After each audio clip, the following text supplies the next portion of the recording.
this video, we're going to show you how to make this table center with candy corns and little wrap candies. It's very simple, and I think this video will help you. By Xeroxing your pattern, you really only need one copy because you're going to stack your fabric 6 deep, place it on top, cut it out.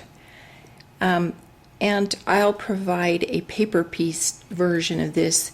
The seams will be straighter, of course. I like just a little bit of contour in these lines, so I prefer to do it this way.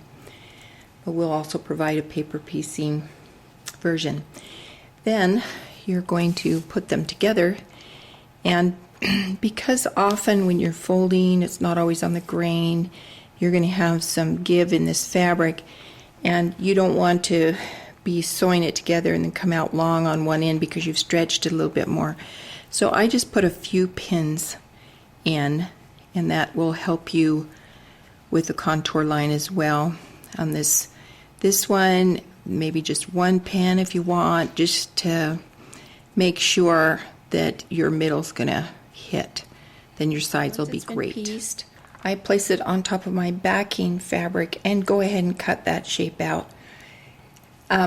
What I want to do then with my layers of batting, and I put a couple thin layers of batting. One is thicker felt. It can be anything you want, whatever look you want. If you want it really puffy, do a thick batting and it's great. But I want that batting next to my pieced fabrics because they're a lighter color. And if I put it next to this dark, then my seams are going to show on when I turn it right side out. So put your batting next to your lighter colors. Sew it around the outside, consistent, 1/4 inch or smaller. Now here's a problem with this design is that I can't leave an opening. It's impossible to hand stitch that opening to look as nice as the other seams. I've tried it, it doesn't work. So you're going to have to sew all the way around and then slit one layer of fabric to turn it right side out after I trim all the extra out.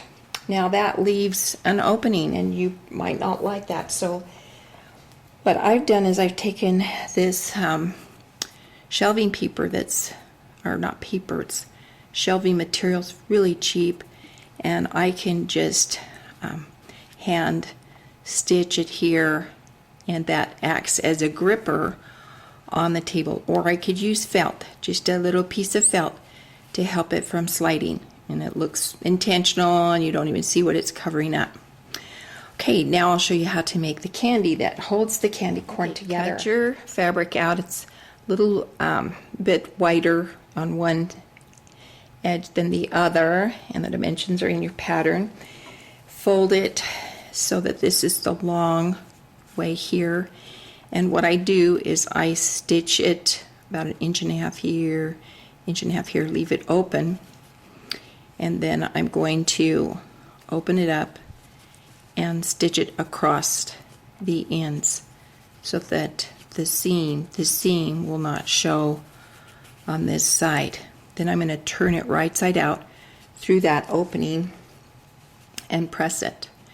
And then I need to figure out exact thirds of this, so I can press it, finger press it, or press it with an iron so that you have lines, and then you're going to hand gather on those 2 lines, okay, like this. And then I wrapped the thread around to really secure it. It's open back here, so then I stuff it and then hand close it.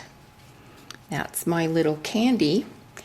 And then before I sew it on like this, I'm going to place all my candy corns in the shape that I want them, so that the middle is big enough for the candle or whatever I'm going to put in the middle.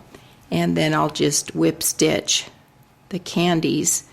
I like to stitch them between the white and the yellow, but I'll stitch them down so that they'll be held in that shape. And I'll show you that when it's finished. Now our little table center is finished. It just turns out darling. I only used 5 candy corns. You could use 6. You can make it a garland if you want. Just turns out really cute, and I think you'll find The pattern is simple. Hope this video has helped you, and it's just a $2 download on our website.